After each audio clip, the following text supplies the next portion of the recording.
¿Alguna vez te has preguntado qué hay realmente detrás de una fotografía antigua?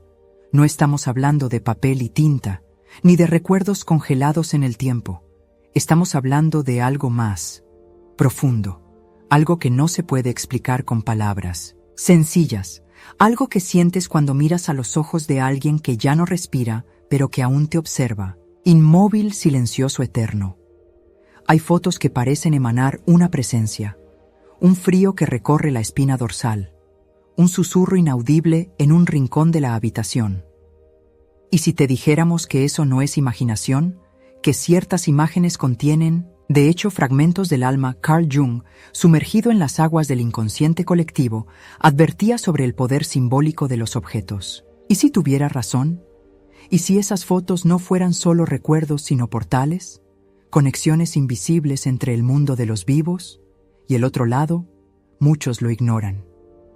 Dejan esas imágenes esparcidas por la casa, mezcladas con retratos de quienes aún respiran. Pero, ¿es eso seguro? ¿Acaso esa convivencia silenciosa no está pasando factura? ¿En tu cuerpo? ¿En tu sueño? ¿En tu energía? Quizás ya lo hayas sentido. Un cansancio sin causa, una tristeza que no tiene nombre, un vacío que se instala incluso cuando todo parece estar bien. ¿Qué sucede cuando ponemos el pasado en la misma habitación en la que intentamos descansar? Cuando dormimos bajo la mirada de quienes ya se han ido, no es superstición, es vibración, es energía, es la sombra que habita en cada recuerdo. Y tal vez, solo tal vez, estés alimentando algo que ya debería haberse ido. Carl Jung creía que los objetos no eran solo materia. Cada uno de ellos, decía, puede estar impregnado de una fuerza invisible, una energía psíquica. Y entre todos los objetos que transmiten esta vibración, pocos son tan potentes como las fotografías, especialmente las fotos de quienes ya no están. Estas imágenes aparentemente inofensivas son más que registros. Son representaciones simbólicas de una presencia que ya no está en este mundo, pero que de alguna manera permanece. Hay quienes guardan estas fotos por cariño, por amor, por nostalgia. Pero, ¿qué sucede cuando se mezcla el amor con el apego? Cuando se aferra uno a un recuerdo con tanta fuerza que deja de ser un recuerdo y se convierte en una prisión, Jung veía en los símbolos un acceso directo al inconsciente. Una foto, por muy silenciosa que sea, habla al alma. Y cuando esa alma está herida, la imagen se convierte en espejo y también en abismo. El error más común, según las observaciones inspiradas en los arquetipos junguianos, es tratar estas imágenes como objetos neutros, colocar la foto de un difunto junto a la propia, como si ambos habitaran en el mismo plano, es desconocer la naturaleza de lo que nos conecta con lo invisible. La energía de quien se ha ido no vibra en la misma frecuencia que la de quien aún respira. Cuando estos dos mundos se superponen, se crea un campo confuso, una zona turbia, donde la vitalidad de los vivos puede ser lentamente absorbida por el campo simbólico de los ausentes. Quizás por eso tanta gente vive en un ciclo de agotamiento, sin causa. Consultan médicos, cambian de alimentación, se hacen exámenes. Nada explica el dolor, el cansancio, la sensación de peso en el pecho. Lo que nadie piensa es que tal vez el origen no esté en el cuerpo, sino en la casa, en las paredes, en la cabecera de la cama donde descansa un retrato antiguo. Jung advertía: todo símbolo lleva consigo una fuerza transformadora o destructiva. Todo depende de cómo se manipule. Hay quien dice que solo es nostalgia, que es normal tener esas imágenes cerca. Pero entonces, ¿por qué hay lugares que parecen no descansar nunca, casas donde el aire es más denso, donde el silencio pesa, donde los sueños se ven invadidos por figuras que ya no deberían estar allí? No se trata de miedo ni de superstición. Se trata de presencia, de una presencia que ya debería haber sido acogida, honrada y luego liberada. Una de las prácticas más peligrosas, según el pensamiento simbólico de Jung, es dormir bajo la mirada de una fotografía de alguien que se ha ido. El sueño es el momento en que la conciencia se disuelve y el inconsciente toma el control. Es allí, en el intervalo entre el mundo racional, y el mundo arquetípico donde los símbolos cobran fuerza. Y si la última mirada antes de cerrar los ojos es la de alguien que ya ha cruzado el velo de la existencia, tal vez se abra el portal, y no siempre se cierra con el amanecer. Muchos relatan sueños densos, visitas nocturnas, sensación de ser observados, y eso no es delirio. Es el lenguaje del inconsciente, tratando de avisar algo, necesita ser reorganizado. Algo debe terminar. Jung hablaba del ciclo de la muerte y el renacimiento, y toda fotografía de un ser querido es también un símbolo de algo que ha terminado. Pero cuando se insiste en mantenerlo vivo congelado fijo, se impide el renacimiento. También están esos episodios que muchos tratan como simples accidentes. Un retrato que se cae solo, un marco que se rompe sin que nadie lo toque, una imagen que se rasga misteriosamente. Carl Jung llamaba a esto sincronicidad, acontecimientos que tienen un significado simbólico tan fuerte que ignorarlos es como cerrar los ojos a lo invisible. Cuando se cae una foto, el inconsciente puede estar intentando hablar, y cuando no escuchamos la energía, se acumula y nos afecta. La tradición junguiana nos invita a mirar estas señales con atención, sin miedo. El borrado de una imagen puede ser el final de un ciclo, una invitación al desapego. No se trata de profecía, sino de respeto. No se trata de superstición, sino de lenguaje simbólico. Jung creía que el inconsciente se manifiesta a través de imágenes y que cada símbolo tiene una función revelar lo que está oculto. Cuando ignoramos este lenguaje, permitimos que fuerzas inconscientes operen silenciosamente drenando nuestra vitalidad, corroyendo nuestro equilibrio. Y entonces surge la pregunta que muchos evitan: ¿qué hacer con esas imágenes que ya no nos hacen bien? ¿Guardarlas sin criterio? ¿Ocultarlas? ¿Tirarlas? Jung no habría ofrecido respuestas prácticas, pero nos habría llevado a reflexionar cómo nos relacionamos con la memoria. ¿La honramos o nos aferramos a ella? ¿Nos liberamos o nos hundimos? Carl Jung veía en los símbolos el punto de encuentro entre el consciente y el inconsciente. Un símbolo no es solo una imagen, es un espejo de lo que aún no entendemos de nosotros mismos.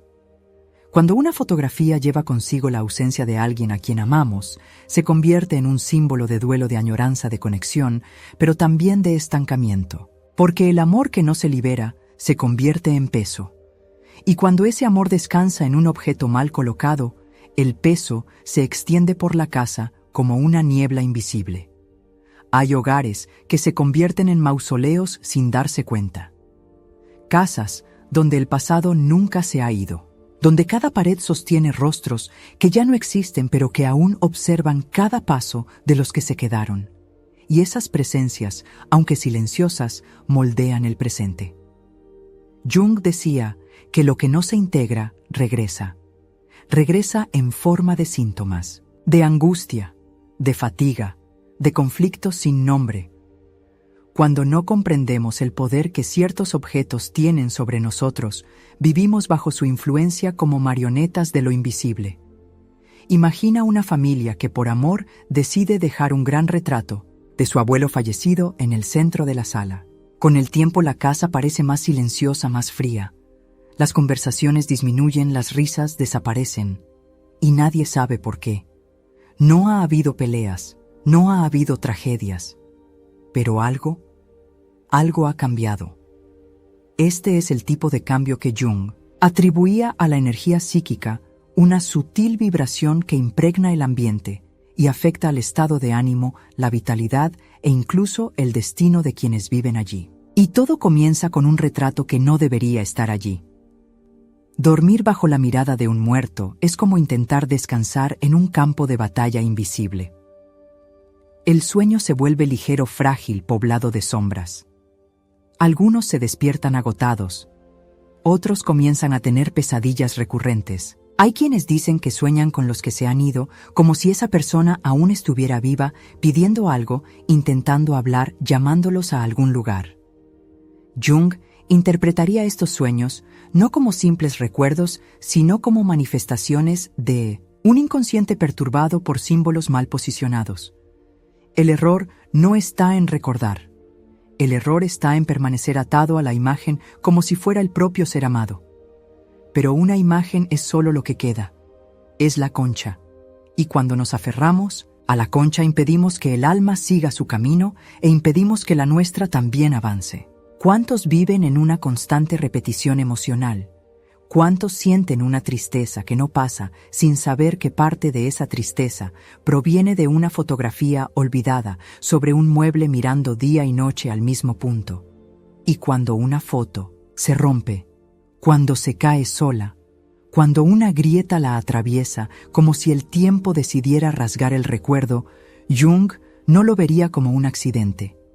Para él, la vida psíquica también se expresa en los objetos, en las coincidencias cargadas de significado, en las sincronicidades que solo el corazón comprende. En esos momentos la realidad parece susurrar: hay algo que debe cerrarse.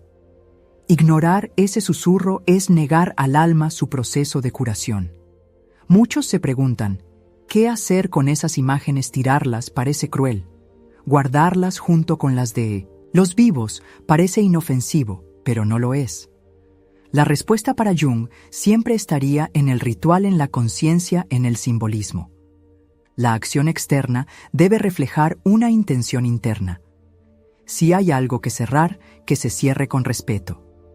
Quemarlas, envolverlas en un paño blanco, dar las gracias en silencio, hacer de la despedida un gesto sagrado. No es destrucción, es liberación. ¿Y lo digital? Esa foto en el fondo del móvil, la imagen del difunto que aparece cada vez que desbloqueamos la pantalla. Carl Jung nunca hablaría de smartphones, pero sí del arquetipo de la repetición. Cuando miramos cada día lo que ya se ha ido, le estamos diciendo a nuestro inconsciente: quédate aquí. Y el inconsciente obediente hace lo que sabe hacer, lo mantiene vivo. Pero todo lo que se mantiene sin espacio para transformarse, enferma. Y nos enferma. Quizás por eso tantos sienten un vacío inexplicable, una angustia que crece en silencio, una sensación de que algo en su casa no les deja en paz. Porque no es la casa. Es el pasado que aún respira a través de las paredes, los cuadros, los álbumes. Carl Jung diría que no hay cura sin enfrentarse a la sombra.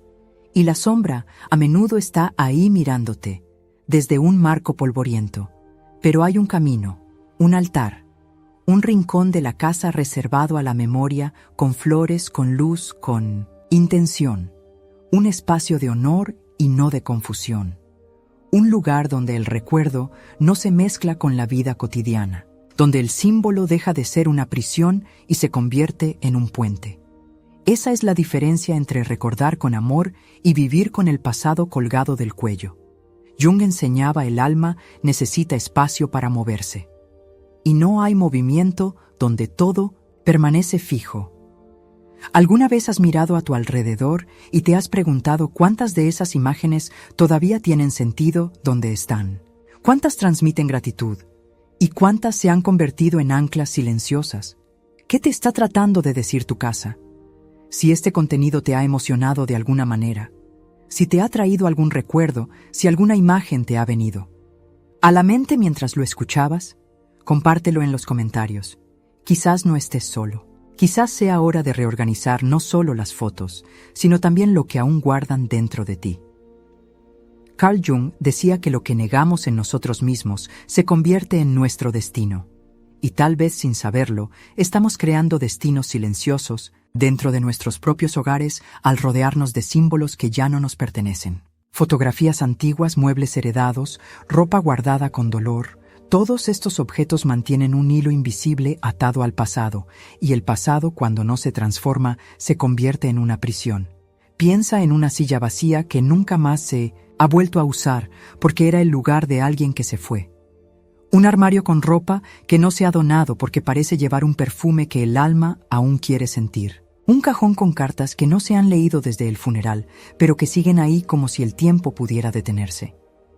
Jung veía en estos gestos la manifestación de la sombra, aquello que nos negamos a integrar, aquello que aún duele y por eso escondemos, pero que sigue actuando en la oscuridad. Hay casas que no son casas, son templos de añoranza mal resuelta. santuarios de vínculos interrumpidos donde el pasado se manifiesta en forma de peso de silencios de noches inquietas. No importa cuántas velas se enciendan o cuántos aromas llenen el ambiente. Si los símbolos están cargados de dolor y apego, la vibración siempre será densa. Jung nos advertía: los símbolos están vivos. Respirar con nuestra emoción. Y si se alimentan del dolor, devolverán dolor. Muchos dicen que solo es una foto, pero esa frase es un peligroso engaño, porque ninguna imagen es solo una imagen. La mente inconsciente no distingue lo real de lo simbólico. Para ella lo que se ve es lo que se vive. Un retrato de alguien que ya se ha ido, cuando se expone día tras día, puede recrear en nosotros la experiencia de la pérdida, de la ausencia, del vacío. No de forma consciente, sino como un eco que se propaga por el cuerpo, los sueños, el humor, la salud. ¿Cuántos de nosotros vivimos en casas donde el pasado está presente en todas las paredes? Donde las fotos de los difuntos nos miran mientras comemos, mientras descansamos, mientras intentamos empezar de nuevo. Jung hablaba de los ciclos de la psique, ciclos que deben completarse para que haya evolución. Pero ¿cómo cerrar un ciclo si está siempre ante nuestros ojos? ¿Cómo seguir adelante si aún dormimos con la imagen de lo que ya fue? Hay personas que pasan toda su vida sintiendo que algo las observa. No saben de dónde viene esa incomodidad, esa inquietud. Y cuando investigan se dan cuenta de que sus casas están saturadas de rostros que ya no hablan, pero que aún imponen su presencia. La fotografía en la mesita de noche, el retrato en el pasillo, el marco sobre la chimenea. Símbolos de amor que se han transformado con el tiempo en raíces profundas que impiden cualquier crecimiento. Jung nos enseñaba que el inconsciente se comunica a través de imágenes y que todas ellas tienen el poder de transformarnos o aprisionarnos. La clave está en la intención. Una foto colocada con amor y gratitud puede servir de puente, pero una imagen conservada por culpa, por apego, por miedo a olvidar, se convierte en una cadena. Y hay señales, siempre hay señales, el cansancio que no desaparece, la sensación de pesadez al entrar en ciertas habitaciones, las discusiones que se intensifican sin motivo aparente, la tristeza que parece salir de las paredes. No es fantasía, es un síntoma. Y todo síntoma, según Jung, es un lenguaje del alma que intenta decirnos: hay algo que hay que mirar. No se trata de eliminar recuerdos, no se trata de borrar la historia. Se trata de ponerla en el lugar adecuado. Un altar, una caja sagrada, un rincón de silencio y respeto. Cuando una foto ocupa un lugar central en la rutina, como fondo de pantalla del móvil, como cuadro sobre la cama, como única imagen en el escritorio, pasa a marcar el ritmo emocional del entorno. Y eso poco a poco nos agota. Hay un caso que ilustra este fenómeno con claridad simbólica. Una mujer guardaba la fotografía de su padre fallecido en el bolso. Todos los días la sacaba y la miraba antes de tomar decisiones importantes. Lo hacía para sentir que él todavía estaba a su lado. Pero con el tiempo empezó a darse cuenta de un patrón.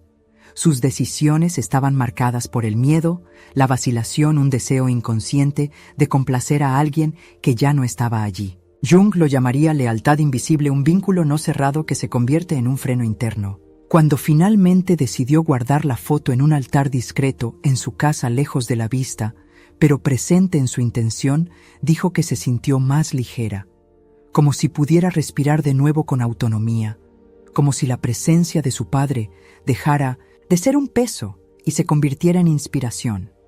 Eso es transmutación. Eso es transformar el símbolo de la sombra en luz. Y las fotografías olvidadas, guardadas en cajas mezcladas con imágenes de los vivos. Ese es uno de los errores más peligrosos. Mezclar planos. Unir vibraciones diferentes en un mismo espacio. Jung hablaría de contaminación simbólica cuando los campos psíquicos se superponen, cuando lo que fue y lo que es se fusionan de manera inconsciente, provocando confusión interna, trastornos sutiles, malestares crónicos. Es necesario separar, crear fronteras entre lo que se fue y lo que aún late. Honrar a cada uno en su momento. Permitir que el pasado sea pasado para que el presente pueda florecer. No es necesario destruir, no es necesario olvidar, es necesario reorganizar.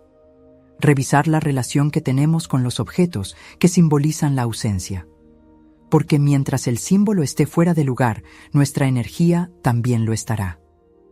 Jung nos mostró que todo camino hacia la curación pasa por la conciencia. Y la conciencia comienza con un gesto sencillo, mirar a nuestro alrededor y preguntarnos, ¿qué me sigue diciendo esta imagen? Carl Jung decía que aquello a lo que no nos enfrentamos en nuestro interior vuelve de forma distorsionada al mundo exterior. Y quizá eso es lo que ocurre cuando ignoramos el poder simbólico de las fotografías, de los difuntos. No se trata de negar el dolor ni de borrar la memoria. Se trata de dar un lugar digno a lo que ya no pertenece al presente. Porque el amor que permanece aprisionado en imágenes mal colocadas tarde o temprano se convierte en un duelo interminable. ¿Cuántas vidas están suspendidas en casas donde cada rincón lleva un eco? ¿Cuántas almas se despiertan cada día bajo el peso de retratos que observan en silencio clamando por un cierre? La fotografía no es el problema. El problema es la energía con la que la mantenemos. Si es ligera, será un puente. Si es densa, será una corriente. Si es consciente, será un tributo. Pero si es inconsciente, será una sombra. No es necesario destruir los recuerdos, pero es urgente reorganizarlos. Un altar discreto, una caja separada, un gesto de despedida hecho con intención. Jung nos mostró que los rituales tienen un papel vital en el equilibrio de la psique. No porque tengan poderes externos, sino porque simbolizan un paso. Y todo paso requiere presencia, conciencia y amor. Mira a tu alrededor ahora. ¿Dónde están las imágenes de quienes ya se han ido? ¿En qué pared descansan? ¿Con qué objetos comparten espacio? ¿Qué sientes al mirarlas? Si la respuesta es paz, estás en el camino correcto. Pero si es peso, cansancio, melancolía, tal vez sea hora de escuchar lo que tu inconsciente lleva tanto tiempo tratando de decirte. La memoria no tiene por qué doler para ser preservada. Puede ser un suspiro suave, un aroma que pasa y reconforta, una presencia sutil que guía, pero no impide. Y para ello es necesario que el alma tenga espacio para respirar, que el pasado sea acogido y luego liberado. Si sientes que este contenido te ha llegado al corazón, no lo guardes solo para ti. Escribe en los comentarios lo que has descubierto. Comparte esta reflexión con quienes quizá aún estén viviendo bajo el peso de retratos olvidados. Suscríbete al canal, activa las notificaciones y ayuda a mantener vivo este espacio de conciencia y profundidad. Porque a veces, todo lo que necesitamos es una nueva forma de mirar. Y una imagen colocada en el lugar adecuado puede finalmente dejarnos seguir adelante.